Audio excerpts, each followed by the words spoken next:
morning and welcome back. Welcome back to the TIE Sustainability Summit 2021, which is the largest summit that is hosted by TIE Hyderabad. We have over 41,000 registrations and it's still counting. And there are many more who are watching it on YouTube as well. I am Ekta Behel. I'm the partner with Samvad Partners in Hyderabad. And it's my honor to actually introduce not just one moderator, but two moderators for this session. We have our very own Vivek Verma. He's a TIE charter member of Hyderabad, and he's a founder of UpSurge Global, which is a management consulting firm, and is also a venture partner with Venture Catalyst venture capital firm. Vivek also mentors multiple startups and is an advisor to brands and a business strategy consultant as well. Vivek is considered as a trusted leader and change agent with superior track record of motivating people right from the grassroots level and taking subordinates into confidence for implementing new and innovative ideas. Our next moderator is Naman. Now, when I spoke to Naman earlier, I was actually in awe of him, and when I read his profile, I was actually inspired. Naman is also, related to the TIE family. He was actually a TYE alumnus, and he was the only ever team from any Indian TIE chapter to actually bag the silver at the TYE Global Finals. He started very young. His first company was when he was 14, and he sold it just 3 years later when he was in high school and only 17. He's now a junior at the Hong Kong University of Science and Technology, pursuing a degree in management, marketing, and entrepreneurship. An enthusiastic 20-year-old, he wears the hat of an impact entrepreneur, currently working on building Asia's first sustainable F&B enterprise, Breer, in Hong Kong, and India's first youth-launched application for rural financial inclusion, Rural Invest. Apart from this, he also holds office as head of growth at Learn with Leaders and is the chief launch officer of the Young Tycoon Business Challenge, which within its first year became one of the world's first high school entrepreneurship competitions. Vivek and Naman are here to walk us through sustainability for next-gen entrepreneurs and building people and ideas for SDG goals. The panelists will take questions. Please post your sessions during the 40 minutes, and then time permits, we will address them during the session itself. Naman, Vivek, over to you. Thank you. Thank you very much, Ekta, and absolutely wonderful to be co-hosting this session with Naman, because one of the hats I also wear within the TIE network is to co-chair or part of the leadership team for the TIE Young Entrepreneurs. And it's such a proud moment to be co-moderating this session with a fellow who's been part of our program. What we're going to be doing over the next 45-50 minutes is actually going to be spending some time on sustainability for next gen and what are the emerging models that are arising here. And we thought it's an important topic we should cover today, because a lot of times sustainability is mistaken or considered as something people do when they have achieved other things in their life. So serial entrepreneurs who've had a few exits, or people who have had a good professional life, and after that they're looking at sustainability. And that is changing, and that is changing so rapidly, as you heard in the introduction of my co-moderator Naman himself, and with a lot of other people. And we will hear today a perspective on what does sustainability mean for the next gen? What are the emerging models? So we will hear a keynote, we'll have a panel discussion, and we'll end with some new technology which is coming in this space. So next gen technology, which is really going to be helping us on sustainability. So our idea of putting this together was to kind of showcase these, and let's make the most of it. And like Ekta said, if you do have any questions, keep posting them. And with that, I'd like to hand over to Naman to take the session forward. So over to you, Naman. Thank you, Ekta. Thank you, Vivek, for such an introduction. And I feel humbled and honored to moderate this session on behalf of TIE. And as Vivek rightly mentioned, that I and TIE have been associated for 8 years now. So it's an honor and a pleasure doing this. And at the age of 20, I feel extremely young and inexperienced, sitting with such great minds. But I'm going to try to keep my nerves in check. So with this, let's start with why we're here today, which is to discuss how we can foster sustainability and build emerging models for the next generation. And talking about generations, we have the perfect person to kickstart today's session. Someone who has been involved with sustainability for the past 3 decades, which in itself covers a lot of generations. It is Dr. Glenn Frommer. So Dr. Glenn Frommer is a leading pioneer of corporate sustainability and environmental stewardship. His application of corporate risk management has set the gold standard, and his expertise is tapped when developing international standards for ESG performance. As mentioned, he has more than 30 years of field and senior management experience in developing appropriate ESG structures within organizations. He is currently the managing partner for ESG Matters based in Hong Kong.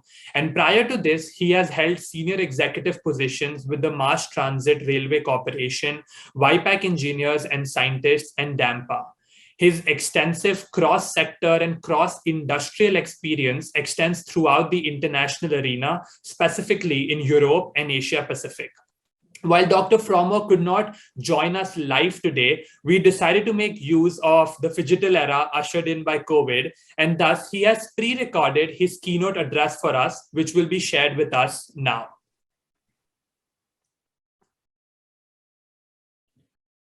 Thank you for the opportunity and the honor to present the keynote address at the Sustainability Meeting for Next Gen Emerging Models. My name is Glenn Frommer. And as some of you know, I've been working with sustainability and environmental issues for several decades. My original education is as a rocket scientist. I've worked on the shuttle, the US Space Shuttle, and the biomedical parts of Skylab. My training at NASA taught me about systems and systems integration. I'm a specialist in noise and vibration. I've worked in cochlear implants, and I've worked at noise and vibrations with spacecraft, trains, and in urban development. I've also been involved in manufacturing building products to reduce noise and vibrations. I've been involved for 22 years in the Hong Kong metro system in designing, building, and maintaining operations of the railway system. I'm also currently involved in a plastics program translating organic waste to plastics. I was involved and invited by the Chinese government for the recovery of the Sichuan earthquake in 2008, and I participated in UN high-level panels on climate change and been involved with climate change issues since COP15 in 2009. I've worked across 4 continents and in many, many cities. My address today will talk to 3 areas. I want to provide you with a context for the next gen models. I want to talk a little bit about sustainability issues, and finally, accountability.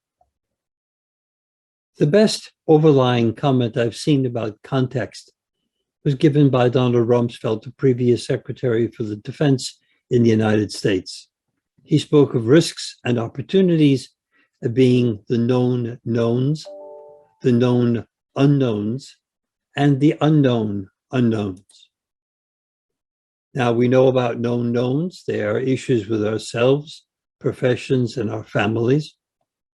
We know about the known unknowns, and they're very obvious today. They are climate change, adaptation, cybersecurity, artificial intelligence. The unknown unknowns, we rely on the politicians to help us there. What government is thinking and what they're doing with new legislation, and the impacts with our neighbors, whether it be local impacts or international impacts. So that's the context. What we know about what we don't know, and what we don't know about what we don't know. And that should give us the good starting point. Looking at sustainability issues, our hackathon will be focusing on innovations.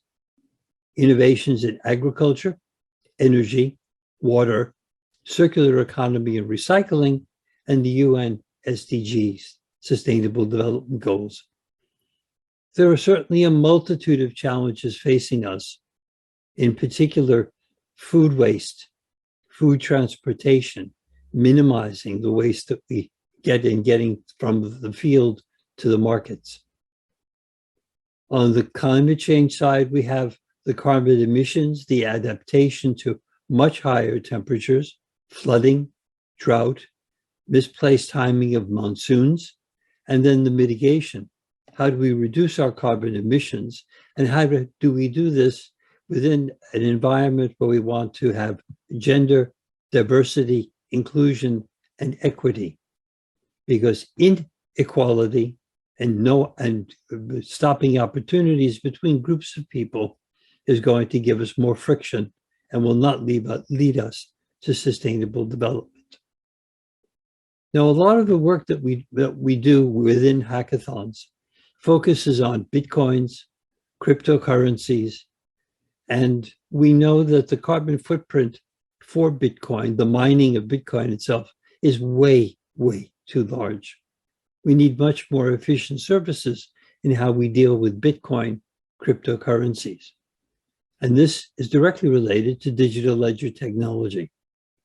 How do we monitor? How do we report?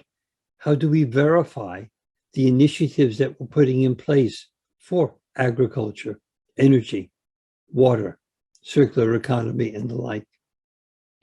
Now, what we should be avoiding is the technical spiral, the tech spiral, where we invent a new technology and then we get the benefits, but there are unintended consequences. And then we have to invent a further technology to deal with the unintended consequences of the previous technology. And on we go in the spiral of continual development, continual misuse of resources. We need to think things through and in some way be more efficient. And as I said, we're focused on improving diversity, improving gender representation, and dealing with inequalities. Now, we also talk about green investment, but to be honest, I'm not really sure what green investment is. What are the sound principles for green investment? What do we mean by green? In the EU, we have the EU taxonomy, which provides us a classification system for investments. And here we're looking at environmentally sustainable profit, revenue, EBITDA, CapEx, and OpEx. But what about green credit ratings? What about green probability of default? How do we move sustainability into the investing? How do we look at asset management? A whole portfolio of challenges that we need to work to. Lastly, let me give some comments on accountability. We are accountable to ourselves, our partners, our family, our local community, our profession, our society. Exactly how do we do that? How do we show accountability? How do we consider that? Well, the inclusion is that how many stakeholders do we include in our portfolio? How many different groups are represented in how we take cognizance of? Secondly, materiality. What is important to all these stakeholders? What's important to ourselves? What's important to our families, our local communities, our religious groups? How do we respond? What's expected of us? What initiatives do we put in place? How honest are we in doing so? How transparent are we in demonstrating inclusion, materiality, and response? And the last step there is impact. The impact of the sustainability initiatives, the impact of what we are doing will show up in how we deal with the Sustainable Development Goals, those that we improve and those that we are less successful in improving. And we demonstrate this by reporting. And there is another huge portfolio of issues to look at regarding innovation. How do we actually report? So there are a few comments on context, sustainability, and accountability. So with your work, aim for the moon. Even if you miss, you'll still be amongst the stars. Thank you for this opportunity. thank you to Dr. Frommer for this insightful and enriching sharing, which taught us about systems implementation, the importance of next-gen models, and how all of us are accountable for a sustainable planet today. Building upon this wonderful introduction by Dr. Frommer, I'd now like to shift gears and divert our focus to how we, especially college students like me, can take tangible steps to build the next generation models and address the challenges of sustainability. For this, we have two great panelists who, beyond their insights, bring a depth of experiences of working with the next gen currently and witnessing how the future is being shaped. To introduce our panelists today, first, we have Ms. Nurit Katz. Nurit is UCLA's first Chief Sustainability Officer and is working to foster partnerships among academic, research, and operational departments to facilitate creating a world-class living laboratory for sustainability at UCLA. Nurit also serves as an instructor for UCLA's Extension Sustainability Certificate Program.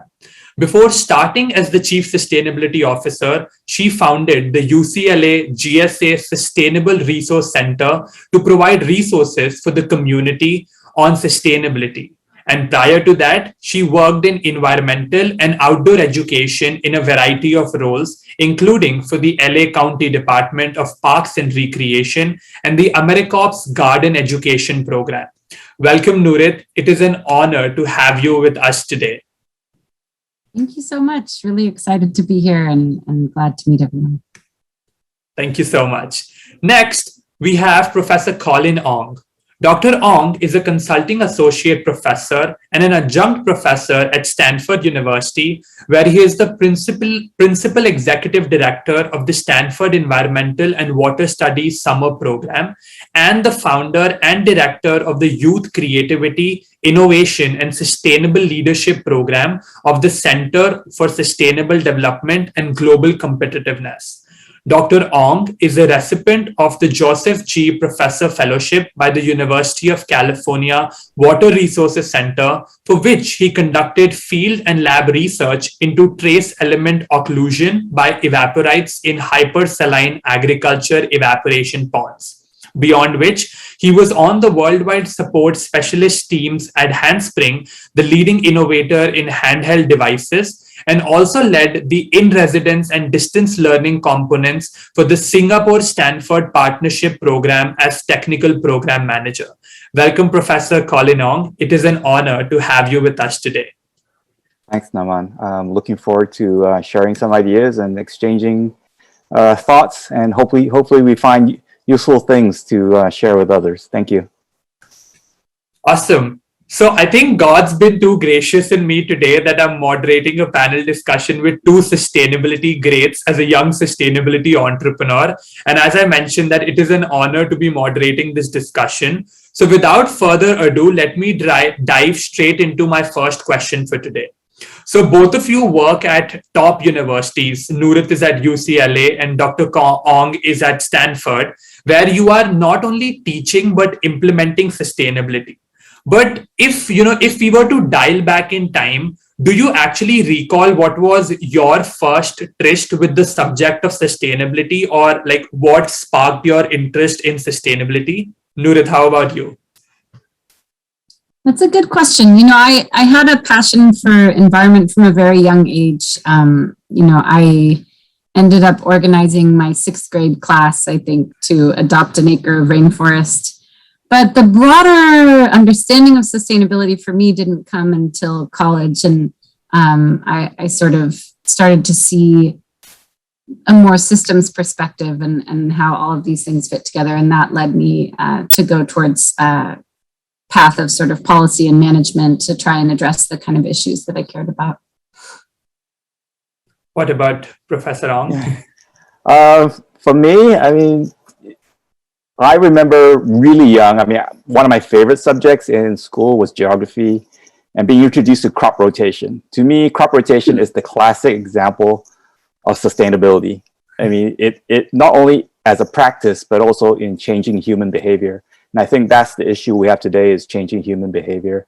The second time I remember I was reminded about sustainability was, I think it was during my graduate studies, and I was attending a seminar, and it was chemistry and the environment, but also someone started thinking about financing sustainability, about how to push it and make it grow.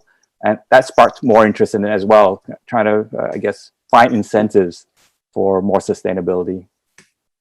Thanks.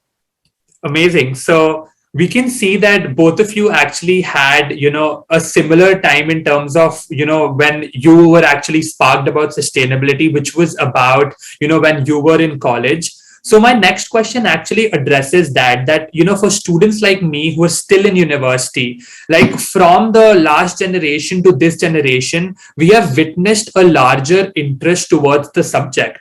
And, students are becoming more aware about climate change, about, sustainable development. So I want to get your perspective as to why do you think this has happened? And now that this is happening, do you think that, with us now coming into, the workplace, the adoption of sustainability is going to happen at an even rapid pace? Yeah, I can take that one first. I definitely think it's going to, you mentioned being honored to moderate the panel, but I just want to turn that around and say, I'm really honored to have you here and to meet you. I think ultimately, our future, you are our future. And, I'm so impressed with everything that you've done already. And, part of why I love working at a university is because I do get to work with so many passionate and dedicated young people who I know are going to go out and have even greater ripples, once they leave the university. So I think, there is a stronger and growing interest in this, in part out of necessity, because people recognize that if we want to have a future, we need lots of people in different disciplines trying to tackle these critical issues. I think there's no more, the idea of the impacts of climate change, for example, is no longer a future concept. It's something that's right in front of people's faces as their communities are impacted by wildfires or by droughts or by, floods and the issues that we're facing. So I think that's part of the growing interest. But I think that definitely as the people who are currently in college get out into the workforce, it's going to completely transform companies at a rate even greater than what is happening already within sustainability in the corporate world. Amazing. So I would share where I think it's going, or where it actually should be right now, and it plays into a couple of programs I'm doing with Learn with Leaders.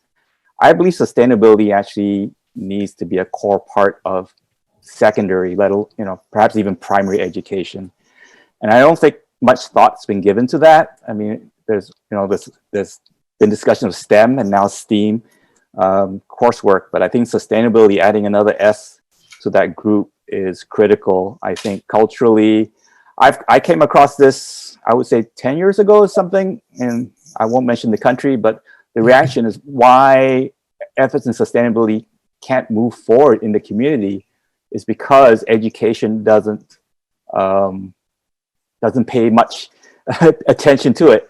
And this is a country now that's very proactive, at least at the government level. But I feel in the education, it's still tests, and it's tests in STEM subjects, which are the most considered the most critical. And I think that's an issue. I think it's great in college. Stanford itself has just changed gears. We announced a new School of Climate and Sustainability, which signifies a big push and change of strategy. We've been doing research all along, but these frameworks, even at the college level, are not quite perfect yet. And I think we'll be seeing more and more changes in that. Yeah, if I can build on that for a second, I think, all of us at a lot of schools do have courses focused on sustainability and some programs. But what I think we need to get where we need to go is sustainability integrated across the entire curriculum, so that, students who are taking a major chemistry course for their chemistry major would learn about green chemistry, not just as an elective, but actually integrated into the core. And, I think there's some models and some workshops that are starting to do that, but it's definitely not where it needs to be yet. No, definitely great points mentioned. And, coming from HKUST, we, in Hong Kong as well have a very, diverted focus towards sustainability, that either, we're more in finance, that we want to do something green finance, or we're more in research. But it's the tangible core of it is not being able to achieve as to how we can, foster sustainability within education. But something which both, Professor Colin, you also mentioned, and Nurit also has experience in, is that how universities today are willing to function as living labs. So, coming from HKUST, I know that starting from my entrance to the end of the campus, it is a living lab and we are free to run any experiments. And you mentioned about how Stanford is actually launching a whole school dedicated to climate change and sustainability, and how UCLA is transforming into a sustainable, living lab itself. So could you highlight more as to why those steps are relevant and important? And at the same time, do you think, what do you think is different about these initiatives rather than only, the bookish knowledge of the majors we talk about? I mean, it's majors, right? I mean, what a student who's looking at majors at universities, I mean, there's two possibilities. One, you're looking for the traditional majors, and maybe your relatives are recommending that, and you kind of know what they're going to do. And then it's also a trend of building new majors, and they're somewhat mysterious because people aren't sure whether there's going to be jobs or which direction they're actually going to go in. They're interesting hybrids. I mean, we have interdisciplinary program in environmental resources, I think, IPER, but it's not clear. And perhaps that's why actually sustainability is actually more emphasized at the graduate level at Stanford than it is at the undergraduate level. Stanford is mostly a liberal arts college, a very broad education, but that's no excuse for not incorporating sustainability quite evenly throughout that curriculum. So that's my thinking on that. Yeah, and to build on that, I definitely think, as you started to allude to, that learning in a college environment does not have to take place only in the classroom. So having majors and minors in sustainability is important. But we have a program at UCLA through the Institute of Environment and Sustainability called Sustainability Action Research. And it's a program that is a 2-quarter-long academic course for credit that's open to students from many different majors. It's actually so popular that students have to apply to get into the course. But it's 2 students usually serve as the leaders of the class for more units. And so they work together with faculty advisors. And basically the students form teams of, say, 4 to 6 students. And then those students are matched with a campus stakeholder, someone like myself. So it could be our zero waste manager, or someone from athletics, or someone from dining. And then they actually do applied sustainability projects on the campus. So it could be a project looking at measuring food waste in the residence halls, or doing energy audits, or we've even had tree mapping or biodiversity projects.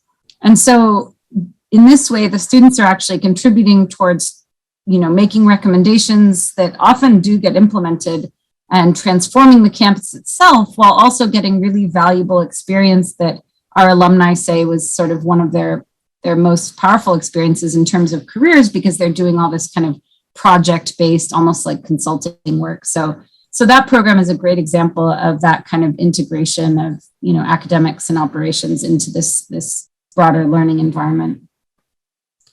Amazing. Yeah, I mean, definitely, I completely agree. Well, Professor Ong, you want to add something? Just real quick, I think also the place of college, I mean, a lot of students ask me how to get into Stanford. And one of the frameworks, part of the framework I mentioned is to get into Stanford, you really have to show that potential, that mindset. And, if sustainability is your area, you have to show that lean towards sustainability already. That's why I believe we should be thinking about sustainability in secondary education. And Stanford's role is to help you shape that and demonstrate success in that and mastery, so that after you leave Stanford, you can continue to do it. So the potential already to do that should already be present and evident before you even get into college. Anyway. No, definitely agree with you. And that's something which I was very mindful of when I was doing my college applications.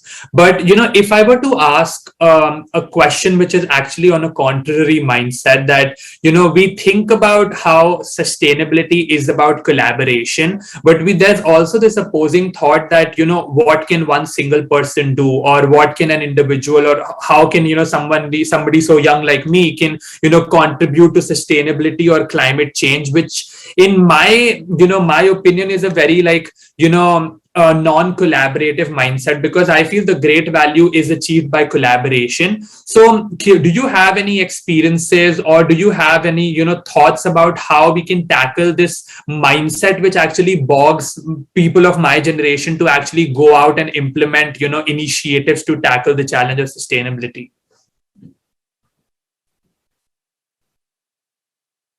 Are you saying that you feel people of your generation are not thinking about what they can do as individuals, or that they're only thinking what they can do as individuals and not collaborating with each other? I sort of didn't completely. No, so basically the thought right now is that what can I do only as an individual, and what difference can I make? And that in my opinion is a very non-collaborative mindset, because I think a greater value will be achieved by collaboration. So I just wanted to collect your thoughts as to how do we tackle this mindset that you can implement these measures at whatever capacity, at whatever scale, and at whatever age.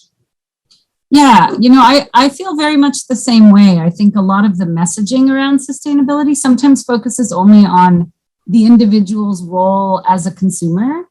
You should buy more sustainable things, or, make some different choices in your daily life. And those choices do matter, and they do add up. So I don't want to diminish that, but they're very much not the limit of what we're capable of as people. And I completely agree that, more collaborative projects, advocacy, policy, really engaging students in thinking about how they can have an impact together as a group can matter a lot. I see some of that changing with student organizations. So student clubs, basically, I think can be very powerful tools for more collaborative action. We have over 50 different student organizations at UCLA that are focused on different parts of sustainability. So one might be focused on renewable energy, another is focused on bees, and both native pollinators and also beekeeping. We have an organization, Environmentalists of Color Collective, that's really focused on environmental justice. So,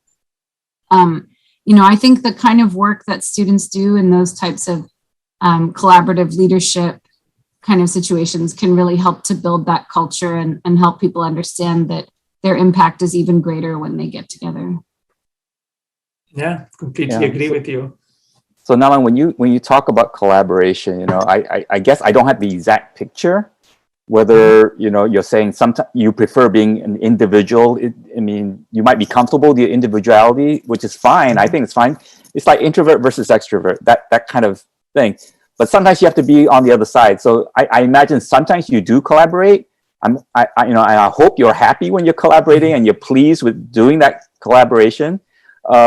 But ultimately, it just takes a bit of both, and you need to recognize that with the people you want to collaborate with. You have to be sensitive to when they want to be working individually versus the times they want to be collaborative.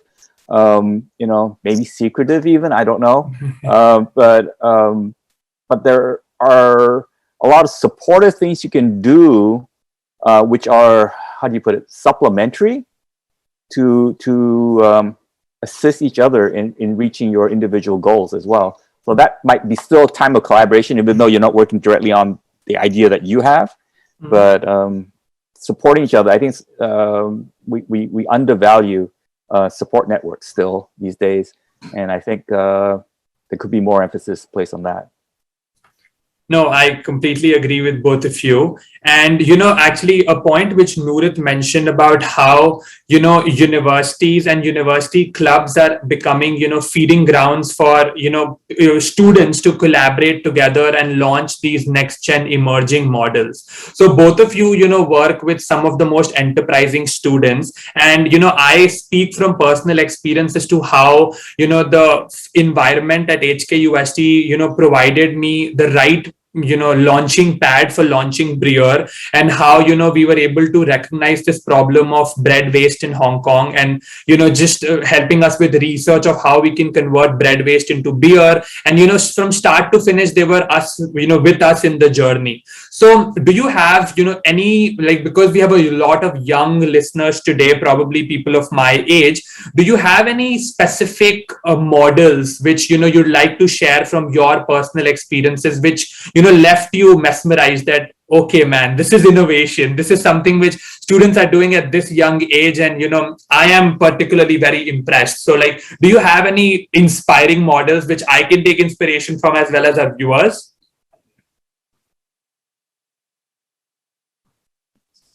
Yeah, I mean, I think you are one of them. So, hopefully the viewers are excited hearing about what you've done. But there are so many. I mean, so many of our students either start companies while they are students or as they're leaving.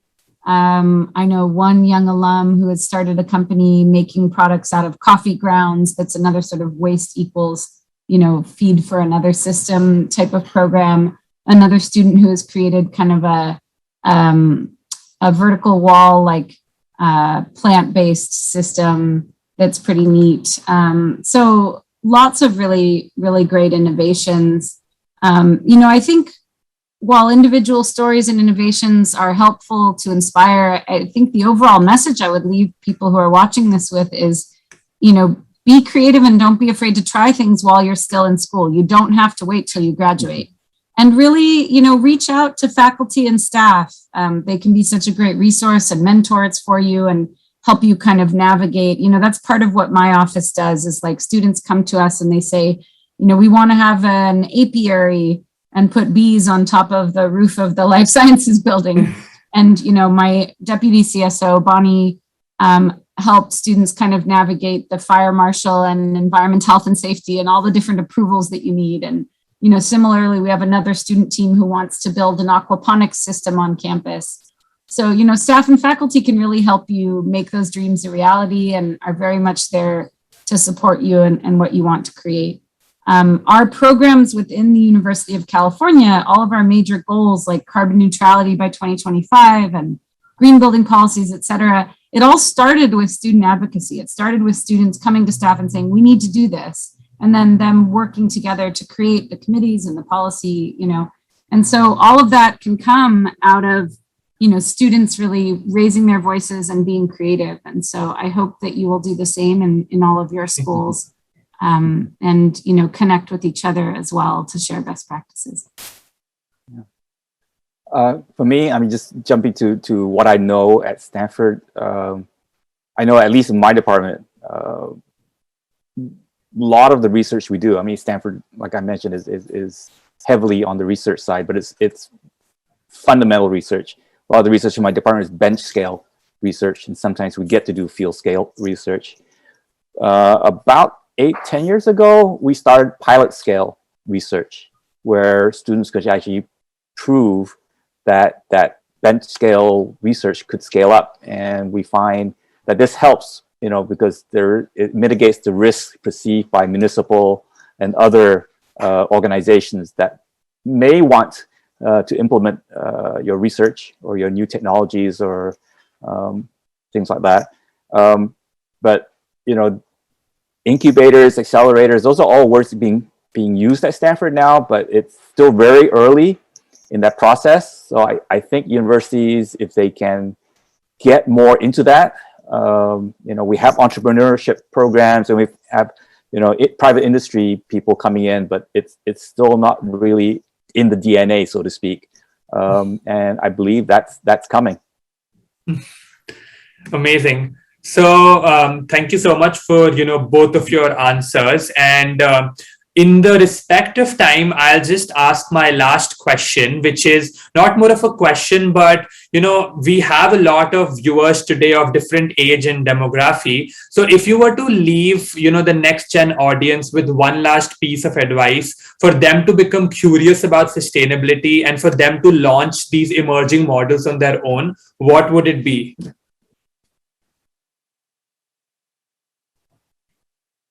There's a piece of career advice that I stumbled on from Howard Thurman. And he said, don't ask what the world needs, ask what makes you come alive and go do it, because what the world needs is people who've come alive.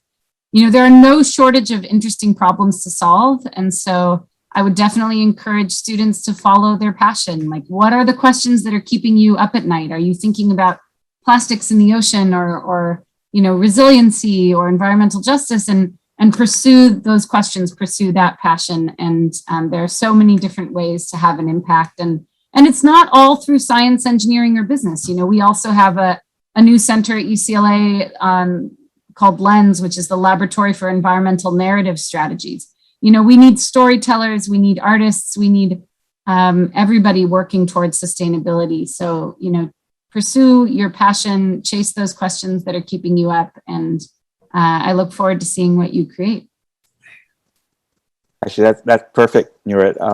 I too have given a lot of thought to the communications. I had a class 2 years ago in communications, storytelling, and so forth. I think that's a huge skill that's needed even on the STEM side. I've seen big roadblocks come up, what are they called, deal breakers come up because of lack of proper communication. So I'd like to see that expand more in education and build that confidence in the students. I think Naman, you asked for advice for the young students. I think the key word that I've heard a lot in education is project-based learning. Find projects that you can engage with. Find people you can engage with in terms of projects. Look everywhere. Don't discount anyone. Until you're ready to form that team to make that push forward.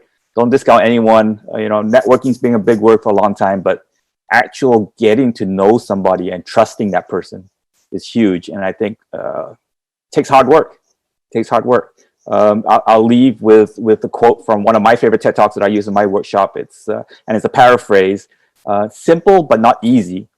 So keep it simple, but the road isn't necessarily going to be easy. So good luck to everybody. Awesome. Thank you so much, both Nurit and Colin. And what a fun and engaging session where I personally have been able to learn so much and, such great insights about where the world is moving and where actually we are headed as a generation. So thank you so much again for the sharing. And I'm sure that our audience enjoyed as much as I did. Now, both Professor Colin and Nurit touched upon the importance of how we can collaborate for a sustainable future, and even Dr. Frommer in his address talked about innovation and technology. And when we talk about innovation and technology, there's always the buzzword which is going on, and the buzzword today is cryptocurrency and blockchain. Now, you must be wondering as to what has blockchain to do with sustainability. Well, let's find out. So to bring our session to a close today, let me invite Sean Lee to share his thoughts with us and bring our session to a close. Sean currently is the CEO of Algorand Foundation, where he leads a talented global team of researchers, operators, and marketers to fulfill the global promise of a blockchain technology by leveraging the Algorand protocol and open source software. Prior to Algorand Foundation, he has held leadership roles with Dell Technologies, Pivotal, and EMC, working with clients and partners across 20 plus countries. He's been in major cities and countries of the world, starting from Hong Kong and to Canada. And I'm personally very excited to hear about Algorand's initiatives about sustainable blockchain and how, and what they're doing to support young businesses in sustainability. So welcome, Sean. The stage is all yours. Great, thank you so much, and it's a privilege of mine to be here with all of you. I was listening into the panelists expressing their views and also insights in terms of the research that they're doing and also the work that they're doing in the academic world as well. So very glad to be here today. Again, thank you for the opportunity to give this closing remark. I have actually prepared a few slides. So if you don't mind, I'm going to share my screen. And I'll just go through a few highlights in terms of projects that we're doing within the Algorand ecosystem. And then also, I think matching on to many of the things that Nurit and Colin was talking about before. And I think it'll be quite a synergistic closing in that regard. So let me just share my screen here. And if you can help me, let me know whether you can see the screen, and I will go ahead and do so. All right, excellent. Okay, so I'm going to put it into presentation mode. And obviously, you know, as we're talking about sustainability, I kind of chose this this background image of ours. This is one of our kind of wallpaper. You can see the Algorand logo right in the middle. But I think many folks that are probably not from Asia may not know that bamboo is actually one of the most sustainable material in the world from a building perspective and whatnot. And this is kind of the thinking that we have, right? Like the material and the core components of what you build has to be sustainable, and thereby you can then lead to much bigger sustainability goals that you're trying to accomplish, whether regionally or globally. As you mentioned, I am the CEO of the Algorand Foundation. I'm based out of Hong Kong. I have lived in multiple different continents and across different cities, and it gives me a lot of interesting visibilities across what different economies are doing, and also different policies and procedures that many of the jurisdictions are going through. We won't cover those today, but I think it's quite an interesting remark in terms of starting to find some commonality, right, across the various different projects and organizations that are going through it. It's increasingly becoming evident that sustainable development is the only acceptable development, right? If we are building anything, whether large-scale projects or smaller engagements, if sustainability is not part of the core of what we're building, then we're wasting our time, right? We all know what a dire state that we're in as a human race, but also as one of the creatures that are living on this earth, right? So sustainable development is really the only way acceptable moving forward. Now, tying that a little bit into the technology side, though, there's this notion of a Web 3.0, right? So Web 1.0 is, when the internet kind of started back in the early 90s, and then you have the early 2000s and 2010, and that's kind of the Web 2.0, right? The e-commerce, the cloud computing and whatnot. Now we're moving into the Web 3.0 world, right? And what are some of those, I wouldn't call them rules, really. I know I put rules down here, but this is really the kind of the core tenets, right, of what we're looking at. Number one is you almost have to think about it from a global scale right from the start. I know many startups, when they look at things, they want to start small and they want to grow, and then they want to continue to evolve from there. And that's certainly the right approach for any startup, whether you're in this space or not. But the reality is that if you're in a startup that has sustainability in mind, social impact in mind, that is a global challenge that we all need to look at. So from a vision perspective, it needs to have a global scale, right? And sustainability needs to be a foundation, not a feature, right? Yeah, I think maybe 5-10 years ago, and I spent a lot of time working with some of the largest institutions in the world, and sometimes I have seen where kind of sustainabilities and ESG goals are a checkbox, right? It's a checkbox that they have to fill, right? So they have on their annual report, there's something that they can report on. Now, increasingly, that mentality have changed. It is no longer a checkbox. It is actually the first checkbox that you have to fill, right? Profitability and all of the things around it has to have these ESG goals in mind, especially around sustainability. And so I think it's becoming more of a foundational aspect, much more than just a feature. And we talk about kind of fundamentals, right? What are some of those fundamentals? What are the key aspects of sustainability that we need to be looking at? How do we build that into the business model? Again, not as a feature, not as a capability, but core to the business model itself. And that's quite important.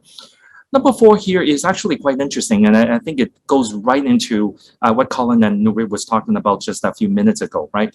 There are lots and lots of funding. Capital is not an issue. Passion in actually doing this is rare, right? I think we all talk about it. Many people do say it. But when it comes to doing, doing is not easy. I think, Colin, you talked about this quote earlier, right? Doing is not easy, right?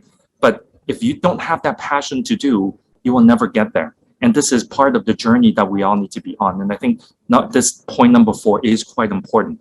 And then number 5, sustainability is a broad topic.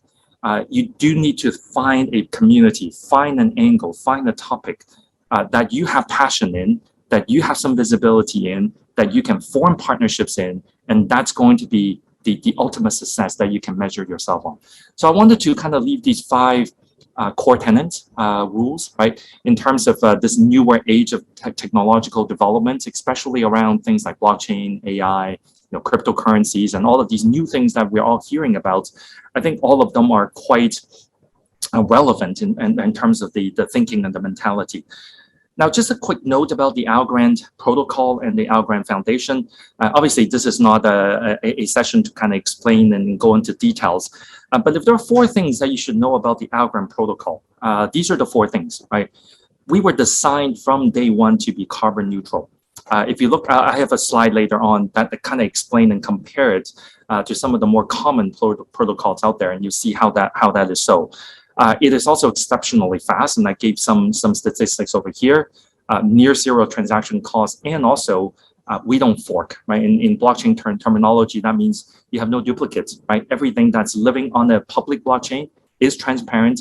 It's the single source of truth, and it is a way for you to facilitate transactions in the most efficient manner. Now, I also included a few of our clear our mission in the bottom, right? And this is, every project that we launch, every partnership that we do, these are the 3 points that I asked my team to ultimately focus on, right? We need to be building in an open and inclusive environment. And we need to be watching out for not only in industry applications, but also sustainability use cases across the world. I'll give you some examples later on some of those as well. What we're also looking at is not just the use cases, right? You can build applications all you want, but unless you're creating tangible economic activities, then it's not going to be sustainable, not in a sustainability sense, but sustainable in a business model perspective.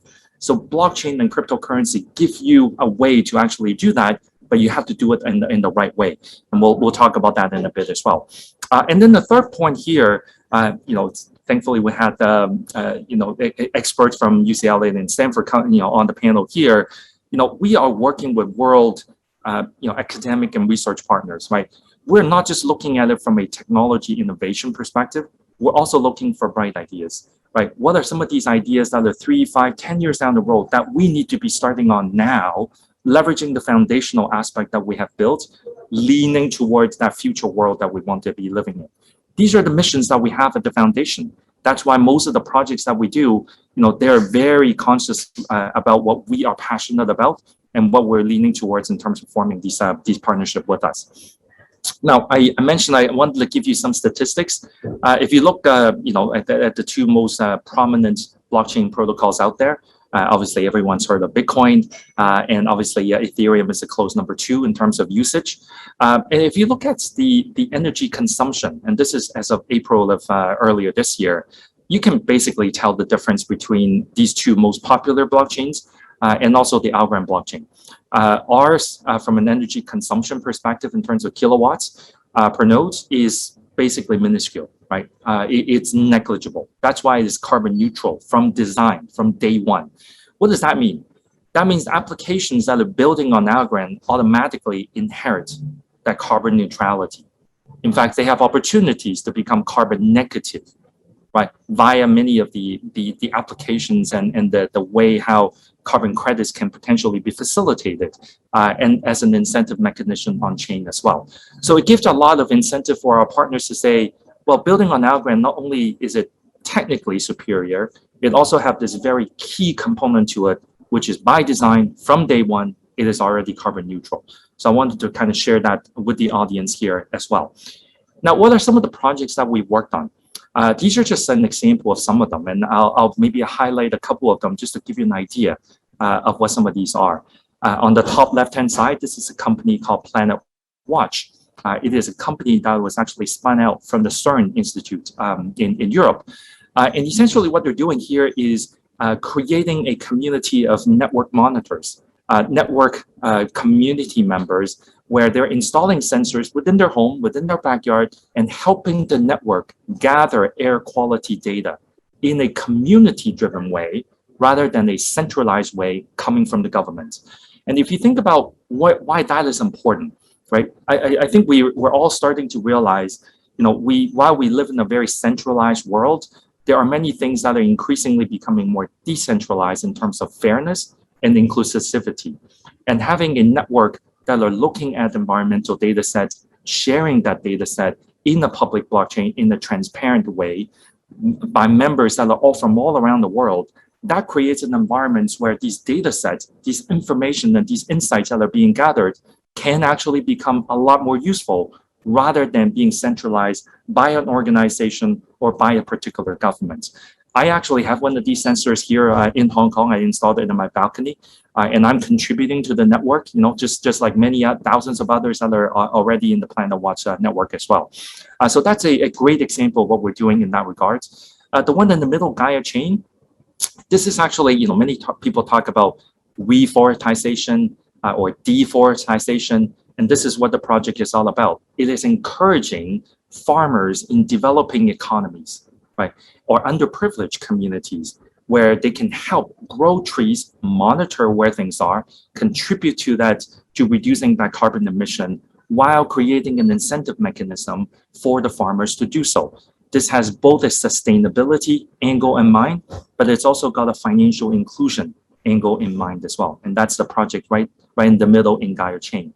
On the top right-hand side, this is with the Women's World Banking. Right, so what do we do on there? We're creating a mechanism so that they have these women's entrepreneurs or just women in these underprivileged communities have a way to interact and be able to facilitate various different smaller businesses that they may be running without the pressure and the overwhelming fee structures that in the traditional world, the traditional financial services that they may not be able to afford, nor do they want to get into, right? So creating these more equality-centric, inclusive environments, offering financial services and capabilities for them becomes something that's quite important. And we're very proud to be working with the Women's World Banking in order to facilitate these type of applications. And again, these are just some examples of the type of work that we're involved in. And let me remind you that because we are a foundation, our job is to facilitate these applications. We are not building them. Our partners are leveraging the capabilities and the network that we have created to come up with these innovative ideas that are very core towards the sustainability goals that they have, and be able to build those out and inclusively, allow as many participants to be joining in as possible. We're also very proud to be part of the founding steering committee with the World Economic CISA committee, and that CISA stands for Crypto Impact and Sustainability Accelerator.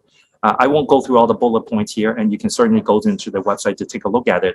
But essentially what we're thinking about doing here as a committee is to work with our community partners to be able to kind of bridge that gap between where the traditional world is living in today, that most of us are still here, and also the increasingly vibrant crypto world, and where does that intersect in terms of impact, in terms of sustainability, and where are some of those use cases that can cross both sides, so that it's not, we don't need to look at this crypto world as this mythical kind of metaverse like an environment where it's purely digital. It doesn't touch what we do on from a day-to-day basis, but in actual fact, it very much does. How do we bring that together, create the narrative, create the opportunities for folks to be building on top, and then be able to potentially look at policies and procedures that can be guided in that regard as well. And lastly, I just want to kind of talk about this. I think a lot of the audience here, are indeed, future entrepreneurs, right? Future developers, and they may very well want to be looking for opportunities to build, sustainable applications and whatnot, potentially using that blockchain infrastructure. A few weeks ago, we launched this Veritas DeFi fund, sustainable DeFi fund. And our goal here is really to leverage the funding capability, the resources that we have, and help startups and help developers to think about ideas, right? Try things out, build an MVP. Let's see where that bright ideas of theirs can go to the next phases and the next phases after that. Our goal is, through these funding opportunities, we're able to see, ideas that may or may not work. But the good thing is, the important thing here is we try and we all do our parts in driving the world towards a better place. And this is kind of our pledge into that side of it from an Algorand Foundation perspective, in order for us to drive toward the goals that we all have. Just one point onto this. Many folks within the community have asked us, why did we call it Veritas? Well, I've given the Veritas meaning. It's a Latin word that means green and young and vibrant and fresh, and that holds very true to the sustainability kind of angle and passion that we have within the organization that I run. And with that, I'd like to thank you. This is the little bit that I wanted to share with all of you today in terms of what we're doing within the Algorand protocol, within our ecosystem, and more specifically, that we're launching within the foundation. So thank you for your time. Thank you so much, Sean. And I am lost for words about what I've heard, because this is innovation of the highest class, a sustainable carbon neutral blockchain. But beyond that, the fund and everything you mentioned about shows the commitment towards a sustainable future. So thank you so much for culminating the session and bringing it to a close in a wonderful way, where you've tied everything from the keynote to the panel discussion. And with this, we come to an end to today's session, and I hope that all attendees today go back with more knowledge about next-gen models, and their focus around sustainability has enhanced with the session today. Thank you so much. Thank you, Naman and Vivek, for putting together such a wonderful session. Colin, Nurit, wonderful conversation when how early we need to start, even as early as maybe primary. Sean, Naman said it perfectly, wonderful. You're looking at new generation technologies. Dr. Verma, it was wonderful to hear you. Unfortunately, we couldn't hear you live.